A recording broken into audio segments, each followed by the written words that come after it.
नमस्कार मित्रों, आज आपके लिए प्रेरक प्रसंग लेकर उपस्थित हैं। आज का प्रसंग है अपने निर्णय स्वयं करो। मित्रों, एक व्यक्ति ने अगरबत्ती की दुकान खोली। नाना प्रकार की अगरबत्तियां थीं। उसने दुकान के बाहर एक साइन बोर्ड लगाया, यहाँ सुगंधित अगरबत्तियां मिलती हैं। दुकान चल निकली। एक दिन एक ग्राहक उसके दुकान पर आया और कहा, आपने जो बोर्ड लगा रखा है उसमें एक विरोधाभास है। भला अगरबत्ती सुगंधित नहीं होगी तो क्या दुर्गंधित होगी? उसकी बात को उचित मानते हुए विक्रेता ने बोर्ड से सुगंधित शब्द मिटा दिया। अब बोर्ड इस प्रकार था, यहाँ अगरबत्तियाँ मिलती हैं। इसके कुछ दिनों के पश्चात किसी दूसरे सज्जन ने उससे कहा, आपके बोर्ड पर यहाँ क्यों लिखा है? दुकान जब यहीं है तब यहाँ लिखना निरर्थक है।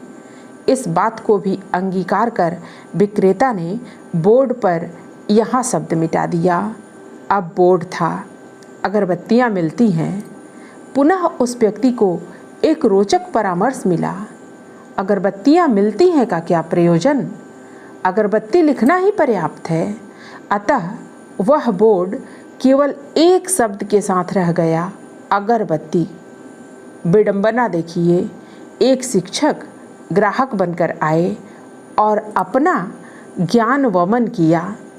दुकान जब मात्र अगरबत्तियों की है तो इसका बोर्ड लगाने का क्या लाभ? लोग तो देखकर ही समझ जाएंगे कि मात्र अगरबत्तियों की दुकान है।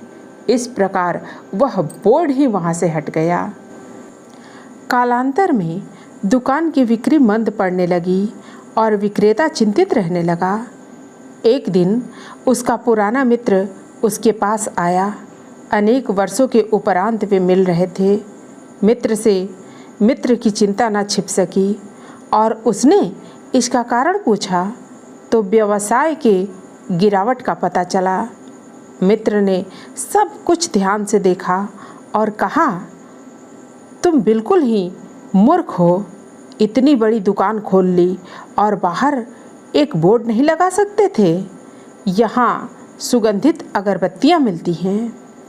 मित्रों, इस कहानी से हमें यह शिक्षा मिलती है कि आपको जीवन के प्रत्येक पग पर ध्यानचंद एवं ज्ञानचंद सुझाव देने वाले मिलेंगे, जो उस विषय के विशेषज्ञ नहीं हैं, परंतु लगेगा कि सारा विज्ञान, दर्शन शास्त्र, समाज शास्त्र, चिकित्सा शास्त्र इत्यादि उनमें अंतर्निहित है। आप ऐसे व्यक्तियों की सुनेंगे या अनुपालन करेंगे तो आपकी स्थिति भी उस विक्रेता की भांति हो जाएगी।